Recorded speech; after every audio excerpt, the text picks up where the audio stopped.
Distinguished President, Excellencies, it's a privilege and I hope given opportunity to discuss with you one of the most fundamental dimensions of truly nuanced and sustainable justice, that which understands and empathetically addresses and redresses humans' traumatic experiences in armed conflicts and atrocity situations endured because of their gender. Two misconceptions regarding gender persist. First, gender dimensions are still often seen through the prism of sexual violence, including conflict-related sexual violence, CRSV. And second, gender is still often associated exclusively with women and girls, overlooking the spectrum of experience of men and boys.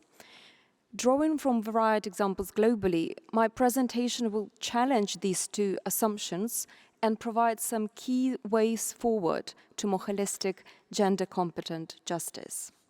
CRSV remains a devastating issue globally. However, many other international crimes and serious human rights violations, as well as atrocity situations more broadly, have acute gender dimensions, which should inform their transformative redress. During the dictatorship period in Tunisia, female relatives and children of political prisoners endured social stigma and exclusion, which impaired their ability to earn a living, access education, and exposed them to harassment, including sexual violence. In South Africa, many women activists of the African National Congress decided not to testify before the Truth and Reconciliation Commission to prevent their traumatic experience from overshadowing their activist stance. Destruction of hospitals in Ukraine and other situations of active hostilities globally devastate everyone's access to healthcare, including reproductive services, which are crucial for given societies in and post-conflict recovery.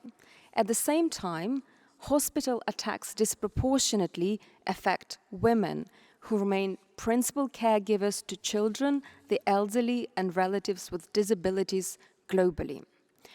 Women and girls have indeed been disproportionately affected by sexual and other forms of gender-based violence in conflict and are critically underrepresented in peace processes and post-conflict recovery. However, these historical and structural realities cannot be redeemed with a sketchy approach to male exposure in armed conflicts that portrays men exclusively as perpetrators and decision makers and neglects their victimhood and other layers of their lived experiences. From Syria to the Rohingyas and Ukraine, CRSV against males is on the rise. It includes electrocution, mutilation, and beatings of genitalia, rape and threats of rape to detained men and their relatives, forcing captured males to sexually violate their family members or fellow detainees, forced nudity, including in low temperatures, all predominantly combined with denied medical access and inhuman conditions of detention. Attacks on gay men and trans women bear additional acute gender dimensions. The OHCHR has reported that more than 90% of civilians it interviewed have been subjected to torture and ill treatment in Russian captivity, with around 3/4 of survivors being Ukrainian men. The UN Commission of Inquiry on Ukraine and Special Rapporteur on Torture have highlighted the pervasive sexual dimension of this mistreatment. Rohingya male survivors of conflict-related sexual violence admit the difficulty in reporting their traumatic experience, given that men are presumed to be the perpetrators of sexual violence, and that the majority of support mechanisms are designed or publicized as those exclusively for women and girls. Men forced to witness sexual abuse of their relatives are torn by an alleged failure to perform their protector's role, self-censor their experience, and do not recognize it for what it is: sexual mental torture. A failure to see harm is amplified by a failure to redress it in a sensitized gender manner, not only for a particular male, but also for females he engages with and for their wider community. Transitional justice measures, from reparations to prosecutions, truth-seeking, memorialization, and institutional reforms, should engage with all layers of these experiences and highlight females' and males' often invisible ordeals.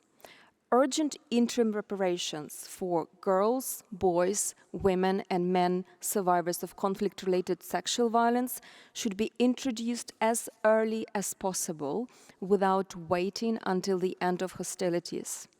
Syria and Ukraine have demonstrated that, where possible, other justice measures too should be activated early to ensure comprehensive documentation, survivor support, and authentic narratives. At the same time, transitional justice measures should always ensure that the verbalization and redress of endured harms do not further objectify women, but amplify their extraordinary resilience in armed conflicts and atrocity situations, and contribute to gender-nuanced transformations in their respective societies. For that, women and wider gender-nuanced issues should not just be on the agenda of transitional justice priorities. Women, along with men of different backgrounds, should be co-shaping this agenda from national consultations on its design to its full implementation. Thank you very much for your attention.